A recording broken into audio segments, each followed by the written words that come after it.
నమస్తే అండి. ఎలా ఉన్నారందరూ? బాగున్నారా?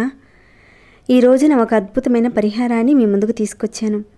ఇంటిలో దీనిని వెలిగించండి. మీకు డబ్బు రావడం రోజు రోజుకి పెరుగుతుంది. మీ చుట్టూ ఉన్న సమస్యల నుంచి మీరు బయటపడతారు. డబ్బు రావడానికి సంబంధించిన ఏమైనా ఆటంకాలుంటే అవి తొలగిపోతాయి.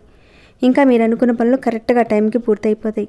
అంటే ఇప్పుడు ఒక ఇల్లు కడుతున్నారు, లేదంటే ఒక పెళ్లికి సంబంధించిన ఏదైనా వ్యవహారాలు మొదలుపెట్టారు, ఆటంకాలు వచ్చాయి. అలానే బిజినెస్కి సంబంధించిన పనుల్లో ఆటంకాలు వచ్చాయి. ఇంకా మీరు మానసికంగా ఆందోళన పడకుండా ఆ పనులు అనేటివి కరెక్ట్గా పూర్తయ్యేలా ఈ పరిహారం బాగా పనిచేస్తుంది. ఒకదాని తర్వాత ఒకటి ఏదో ఒకటి సమస్యలు ఇబ్బందులు వస్తున్నాయంటే మీరు ఇక్కడ గమనించవలసింది మీ చుట్టూ ఉన్న వారితో మీకు సమస్యలు ఉన్నాయని అర్థం చేసుకోవాలి. కొంతమంది ఈ విధంగా మేము పని చేయబోతున్నాము అని ఇప్పుడు చెప్పాలంటే ఒక ఫ్లాట్ 2-3 ఏళ్ళకి మీ చేతికి రాబోతుంది. కానీ ఈ రోజుని పక్కింటి వారితోనూ ఎదురింటి వారితో మేము ఈ విధంగా ఫ్లాట్ బుక్ చేసామండి, ఎంత పడిందండి అని ఈ విధంగా చాలా గొప్పగా చెప్పేస్తారు ముందే. తీరా ఆ పని ఎక్కడో చోట మధ్యలో ఆగిపోతుంది. ఆ పని అవ్వకపోగా మానసికంగా చాలా ఒత్తిడికి గురవుతారు మీరు. అసలు ఎందుకు ఇలా అయిందనేది కూడా తెలియదు. అది మన చుట్టూ ఉండే నెగిటివ్ ఎనర్జీ, అలానే మన చుట్టూ ఉన్న వ్యక్తుల వల్ల, వారి ఏడుపుల వల్ల ఇలాంటి ఇబ్బందులు సమస్యలు వస్తూ ఉంటాయి. ఈరోజు నీ పరిహారం చేసుకోవడం వల్ల అటువంటి సమస్యల నుంచి బయటపడతాం. డబ్బు రాబడి రోజు రోజుకి పెరిగే మార్గాలను చూపిస్తుంది. ఇంట్లో పాజిటివ్ ఎనర్జీ పెరుగుతుంది. అనారోగ్య సమస్యల నుంచి బయటపడతారు. జనఘోష, మన చుట్టూ ఉన్నవారు మన మీద పడి ఏడుస్తుంటే అది చుట్టూ ఉన్నవారు కావచ్చు, వ్యాపారస్తులు కావచ్చు, ఉద్యోగంలో వారు కావచ్చు, మనతో స్నేహితులుగా నటిస్తూ మన మీద ఏడ్చేవారు చాలామంది ఉంటారు. మీకేంటండి హ్యాపీగా ఉన్నారు అలా ఇలా అంటారు. అలా మనకి జనఘోష తగులుతుంది. ఈ పరిహారం చేయడం వల్ల వాటి నుంచి బయటపడతాం. ఈ పరిహారాన్ని ఎవరు చేసుకోవాలనేది తెలుసుకున్నాం కాబట్టి ఇక పరిహారాన్ని ఎలా చేయాలనేది చెప్తాను. ఈ పరిహారాన్ని అయితే ఆడవారైనా మగవారైనా చేయొచ్చు, కానీ మీరు నెలసరి సమయంలో ఉన్నప్పుడు మాత్రం చేయకండి. ఇక ఏ రోజు నుంచి ఏ సమయంలో చేయాలి, ఎన్ని రోజులు చేయాలి, ఇవన్నీ చెప్తాను.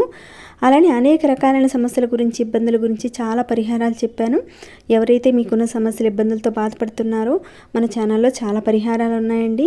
మీరు చేయగలిగే వాటిల్లో నుంచి ఏదోటి ప్రయత్నించండి. మీకు వచ్చిన మార్పుల్ని, ఫలితాన్ని నాతో షేర్ చేసుకోవడం మర్చిపోకండి. లైక్ చేయని వారు ఎవరైనా ఉంటే లైక్ ఇవ్వండి. సబ్స్క్రైబ్ కాని వారు సబ్స్క్రైబ్ చేసుకుని నోటిఫికేషన్ రావటం లేదని చెప్తున్నారు కదా, ఆల్ అనే ఆప్షన్ని తప్పకుండా ఆన్లో పెట్టుకోండి. వీడియోని అయితే ఆఖరి వరకు చూడండి, ఎక్కడా స్కిప్ చేయకుండా. ఇక పరిహారం మాటకు వెళ్దాం. ఈ పరిహారాన్ని మీరు ఎక్కడైతే పూజ చేసుకుంటారో మీ పూజా మందిరంలోనే చేసుకోవాలి. మీరు వరుసగా ఒక 21 రోజుల పాటు చేయాలి. ఉదయమైనా సరే, సాయంత్రమైనా సరే చేసుకోవచ్చు. కానీ మీరు పరిహారాన్ని ఉదయం మొదలుపెట్టినా, సాయంత్రం మొదలుపెట్టినా స్నానం చేసిన తర్వాతనే పరిహారాన్ని మొదలుపెట్టాలి. మీరు ముందుగా స్నానం చేసిన తర్వాత మీ పూజ గదిలో ఆవు నెయ్యితో కానీ, కొబ్బరి నూనెతో కానీ, లేదా నువ్వుల నూనెతో కానీ దీపారాధన చేయాలి. రెగ్యులర్గా మీరు పూజ చేసుకున్నా కానీ మీరు ఈ పరిహారాన్ని చేసుకోవచ్చు. మీరు మామూలుగా నిత్య దీపారాధన మీరు చేసుకున్నా ఈ పరిహారానికని ఒక కుంది కానీ, మట్టి ప్రమిది కానీ ఏదైనా తీసుకోండి. కొబ్బరి నూనె కానీ, నువ్వుల నూనె కానీ, ఆవు నెయ్యిని కానీ వేసి 2 ఒత్తుల్ని, అంటే ఒక్కో ఒత్తి చొప్పున విడివిడిగా వేయాలి ఆ ప్రమిదిలో. ఇక్కడ నేను కొద్దిగా నూనె వేసి చూపిస్తున్నాను. తర్వాత చేయవలసిన పని కూడా ఉంది, అది కూడా చెప్తాను. మీరు కంటిన్యూగా చూస్తూ ఉండండి, స్కిప్ చేయకుండా. ఈ విధంగా విడివిడిగా పెట్టిన తర్వాత చక్కగా అగరబత్తితో దీపారాధన చేయాలి. ఇలా దీపారాధన చేసిన తర్వాత ఈ దీపం లోపల మీరు సగ్గుబియ్యం వేయాలి. అసలు ఈ సగ్గుబియ్యం మనకు ఎక్కడి నుంచి వస్తుందంటే కర్ర పెండలం నుంచి తయారు చేస్తారు. జాతకరీత్యా ఎవరైతే శుక్రుడికి సంబంధించి ఇబ్బందులుండి నష్టపోయేవారు ఈ సగ్గుబియ్యంతో చేసుకునే పరిహారాలు చాలా చెప్పాను, మీరు ఛానల్లోకి వెళ్ళి చూడొచ్చు. ఇక ముందుగా మీరు దీపాన్ని వెలిగించాలి. ఇక్కడ నేను చూపించిన విధంగా 2 ఒత్తులు విడివిడిగా వేసి దీపారాధన చేయండి. ఆ దీపంలో 5 సగ్గుబియ్యపు గింజలు వేయండి. ఇప్పుడు మీ మనసులో ఉన్న కోరికలు, సమస్యలు చెప్పుకొని మీ ఇష్టమైన దేవుడి నామాన్ని, ఎవరినైతే మీరు ప్రతిరోజు పూజిస్తూ ఇష్టపడే నామాన్ని జపిస్తూ ఉంటారో ఆ నామాన్ని జపించండి. అంటే మీరు లక్ష్మీ అమ్మవారిది కానివ్వండి, దుర్గా అమ్మవారిది కానివ్వండి, లేదా విష్ణుమూర్తి స్వామివారిది కానివ్వండి, వారికి సంబంధించిన నామాన్ని ప్రతిరోజు చదువుతూ ఉంటారు.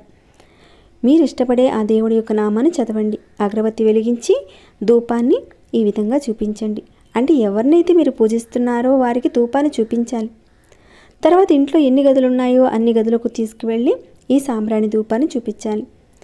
ఇక తర్వాత ఈ దీపం కొండెక్కిన తర్వాత ఈ ప్రమిదిలో ఉన్న సగ్గుబియ్యం ఒత్తుల్ని అలానే ఉంచి దాంట్లో కొద్దిగా కర్పూరం వేసి వెలిగించాలి. అంటే దాంట్లో ఉన్న ఒత్తులు, సగ్గుబియ్యం గింజలు పూర్తిగా కాలేలా కర్పూరం వేసి వెలిగించాలి. ఇలా మీరు వరుసగా 21 రోజుల పాటు చేయాలి. ఆడవారికి నెలసరి వచ్చి అయిపోయిన తర్వాత నుంచి మీరు మొదలు పెట్టండి. కుటుంబంలో నుంచి ఎవరో ఒకరు చేస్తే సరిపోతుంది. అందరూ చేయనవసరం లేదు, ఒకరు చేస్తే చాలు. ఇది చాలా తేలికైన అద్భుతమైన ఫలితాన్ని ఇచ్చే పరిహారం. మీ ఇంట్లో ఎటువంటి నకారాత్మక శక్తి ఉన్నా బయటికి వెళ్ళిపోతుంది. మీ డబ్బు రాబడి రోజు రోజుకి పెరుగుతుంది. సమస్యల నుంచి బయటపడతారు. ఇంటి చుట్టూ ఉన్నవారు ఏడుస్తూ ఉంటే వారి ఏడుపు మీకు తగలకుండా రక్షగా ఉంటుంది. ఒకవేళ ఈ పరిహారం చేసే ఈ 21 రోజుల్లో మధ్యలో ఏదైనా గ్యాప్ వచ్చి చేయలేని పరిస్థితి వస్తే మళ్ళీ కంటిన్యూ చేయవలసి వస్తుంది.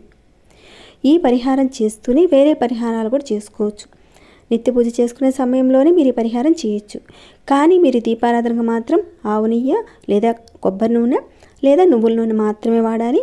వేరే ఇతర నూనెలు అంటే ఇప్ప నూనె, ఆముదము, నవగ్రహాల నూనె, నవమూలికా తైలం ఇలాంటివి చాలా ఉంటాయి. రకరకాల నూనెలు ఉంటాయి. వాటిని వాడకూడదు. కేవలం చెప్పిన నూనెలో నుంచి మీకు అందుబాటులో ఉన్న ఏదో ఒక దానిని వాడండి. ఒత్తులు కూడా తెల్లవాటినే వాడాలి.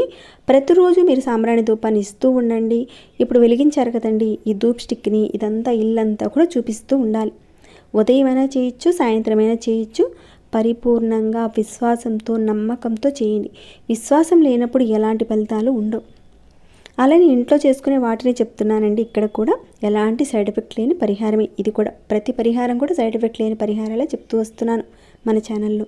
కాబట్టి నమ్మకంతో ఈ పరిహారం చేసుకుంటే నాకు రిజల్ట్ వస్తుంది అని చెప్పుకొని చేసుకోండి. మంచి ఫలితాలను చూస్తారు. మీ అందరికీ మంచి ఫలితాలు రావాలని నేను కోరుకుంటున్నాను. ఇక ఈ వీడియోని అయితే ఇంతటితో ముగిస్తున్నాను. ఇంకేమైనా డౌట్స్ ఉంటే అడగండి, తప్పకుండా రిప్లై ఇస్తాను. ఎలా అనిపించిందనే మాట కూడా చెప్పండి. లైక్ చేయకుండా ఉన్నారా? లైక్ ఇవ్వండి. సబ్స్క్రైబ్ కాని వారు సబ్స్క్రైబ్ చేసుకుని డైలీ వాచ్ చేస్తూ ఉండండి. మరొక భక్తి వీడియోలో మళ్ళీ మిమ్మల్ని కలుసుకుంటాను. ధన్యవాదములు.